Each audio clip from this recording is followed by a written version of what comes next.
Impacto de la interrupción en etapas avanzadas del embarazo en mujeres en un hospital público de San Luis Potosí. Mi nombre es Elisa Castro Grespan, de colaboración con la doctora María Teresa Fuentes Navarro y la doctora Aracelis Díaz Oviedo.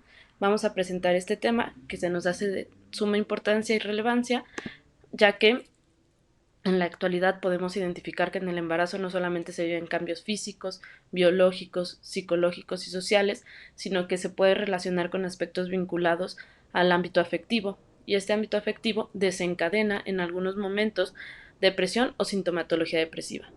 Tenemos que entender principalmente que esto es un fenómeno multicausal. No solo por el hecho de hablar de un embarazo se relaciona directamente con depresión, ni tampoco el hecho de hablar de depresión quiere decir que hay una pérdida.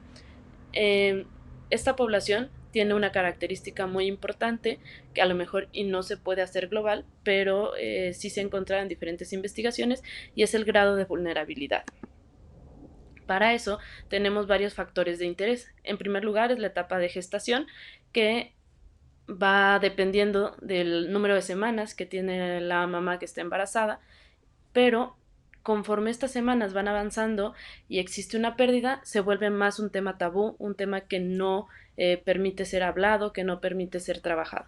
Después tenemos en las agendas mundiales un aspecto muy importante, que sería la muerte materna. Según la Organización Mundial de la Salud, la muerte materna es un resultado que podría ser tratado y evitado, pero menciona que hay un retroceso, principalmente en los países de ingresos bajos. ¿Por qué? Porque ha ido aumentando.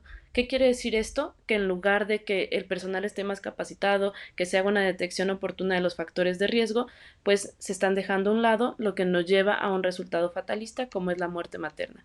La salud reproductiva es precisamente cuando estamos hablando en el aspecto de que si queremos incluirlo en una agenda mundial, no tenemos que irnos al resultado. Queremos hablar de cómo podríamos intervenir nosotros de una manera oportuna. Y esto tiene diferentes líneas, pero una de ellas es que se han incrementado estas muertes, como les comentaba hace un momento, pero nosotros tendríamos que pensar que en la salud reproductiva buscamos que las mujeres estén más enteradas, con más conocimiento sobre todos los aspectos que pueden vivir durante el embarazo. ¿Por qué? Porque en muchas ocasiones tenemos idealizado, incluso romantizado, el hecho de estar embarazadas.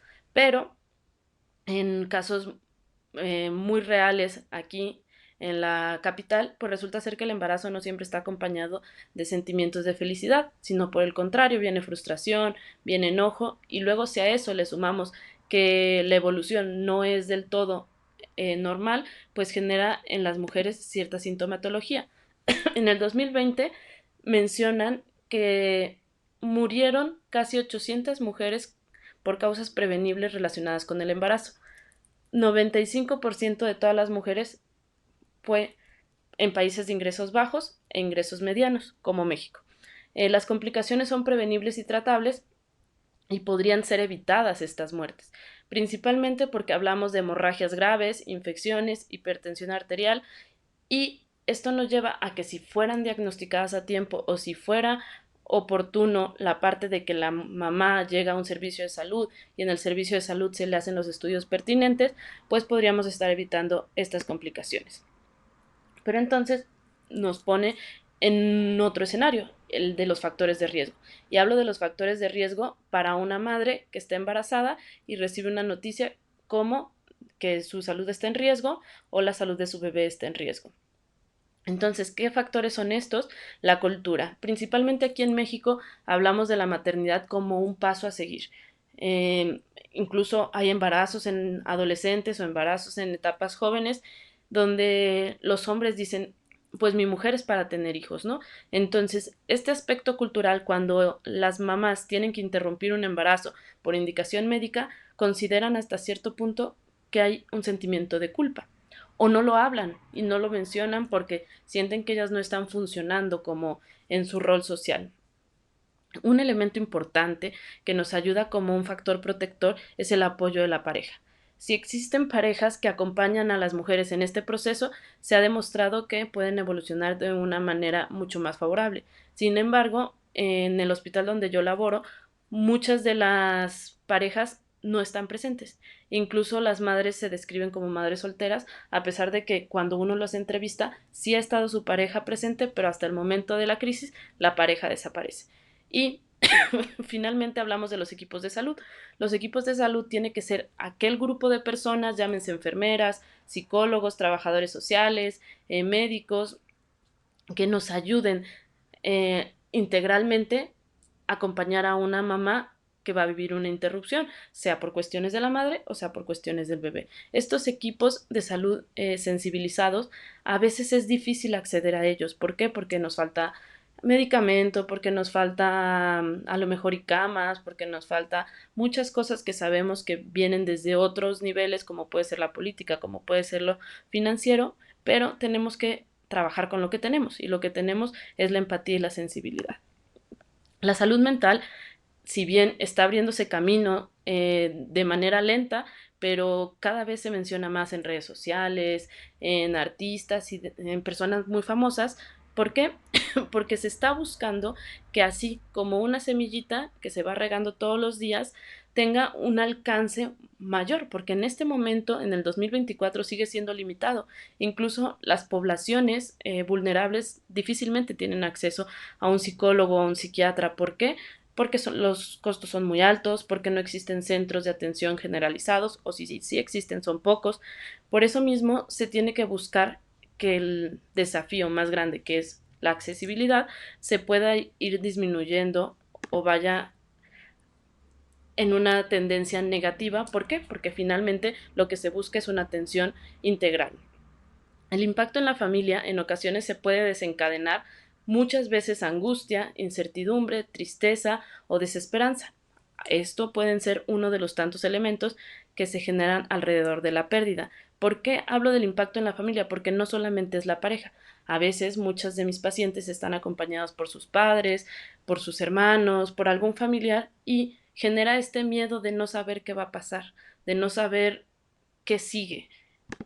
Por eso mismo la interrupción del embarazo la tenemos que definir muy bien, y son cuando la madre presenta complicaciones o tiene factores de riesgo que ponen en una situación delicada a la persona gestante, y si en el caso ideal fueran diagnosticados, pues podríamos tener una intervención oportuna, pero como en muchas ocasiones llevan un seguimiento, vamos a decir, no tan continuo, cuando llegan, ya llegan en una situación crítica que muchas veces termina en una interrupción. Cuando la interrupción del embarazo se debe a cuando el bebé es el que está en riesgo o tiene complicaciones, esto genera en las madres un efecto diferente. ¿Por qué? Porque la indicación sería, si hay una trisomía, una anomalía o malformaciones o muerte fetal o ruptura de membranas, que por el bien de la madre, y pues finalmente el bebé no va a terminar de una manera favorable, se tiene que interrumpir el embarazo. ¿Por qué? Porque muchas veces estas malformaciones no permiten que el bebé sobreviva en la vida extrauterina. Entonces, esto genera en las madres una interrogante muy grande. ¿Por qué? Porque saben que el bebé no va a poder sobrevivir, pero ellas tienen que tomar la decisión de interrumpir o no interrumpir en una etapa avanzada o en una etapa mucho más temprana. El reto más grande, como les decía, es la falta de acceso a los servicios, pero sobre todo la estigmatización. ¿Por qué? Porque muchas personas consideran que los trastornos mentales todavía es para gente loca, todavía es para gente que es débil, y entonces eso impide que tengamos un tratamiento, una detección para la depresión o incluso para ansiedad. Pero en este caso específico estamos hablando de sintomatología depresiva. Las mujeres en esta etapa de la vida presentan un riesgo elevado a desarrollar estos síntomas depresivos o ansiosos. Mucha literatura menciona que por factores hormonales, la situación de la vida, o sea, el momento evolutivo en el que se encuentran, cambios en la responsabilidad familiar o presiones socioculturales o incluso económicas. Entonces, esto puede generar una suma de elementos que finalmente nos genera un desenlace que puede ser un poco complicado. Por eso, estos autores refieren que existe entre un 10 y un 20% de sintomatología depresiva después de la pérdida durante el embarazo. ¿Qué quiere decir? Que de 100 mujeres o de 10 mujeres que tuvieron una interrupción, 2 de ellas pueden generar sintomatología depresiva o incluso un cuadro depresivo. Entonces, les estoy hablando sobre depresión, pero una de las causas más comunes para identificar un episodio depresivo es que haya sufrido la persona, en este caso la madre, una situación adversa con la cual ella no puede negociar con sus recursos personales. Entonces, si hablamos de una situación que ha cambiado su vida, pues precisamente podríamos hablar de la pérdida de un bebé. Los conceptos claves que tenemos para esta investigación, como bien les mencioné, es la sintomatología depresiva, la etapa gestacional, y esta etapa gestacional, como les dije en las primeras diapositivas, tiene que ser identificados los momentos en que las madres van desarrollando su embarazo y se dividen en 3 trimestres o 3 momentos, que es el primer trimestre de la semana 1 a la 12, el segundo trimestre de la semana 13 a la 26 y para fines de esta investigación va a ser de la semana 27 hasta la semana 40. ¿Qué es lo que esperamos encontrar en esta investigación? Pues buscamos constructos teóricos que nos permitan determinar si existe una relación o no con la etapa gestacional y cuando se interrumpe el embarazo. ¿Por qué queremos estos constructos teóricos? Porque nos van a permitir profundizar y entonces al momento de profundizar vamos a poder generar líneas de acción. El objetivo final sería poder desarrollar de una manera clara, sencilla, al alcance de todo el personal de salud, un protocolo. Aquí en San Luis Potosí lo hemos desarrollado ya de manera paralela a la investigación y en el hospital donde yo trabajo tenemos algo que se llama la sala mariposa, que busca precisamente esto, una atención humanizada para la interrupción del embarazo, para que las madres se sientan acompañadas.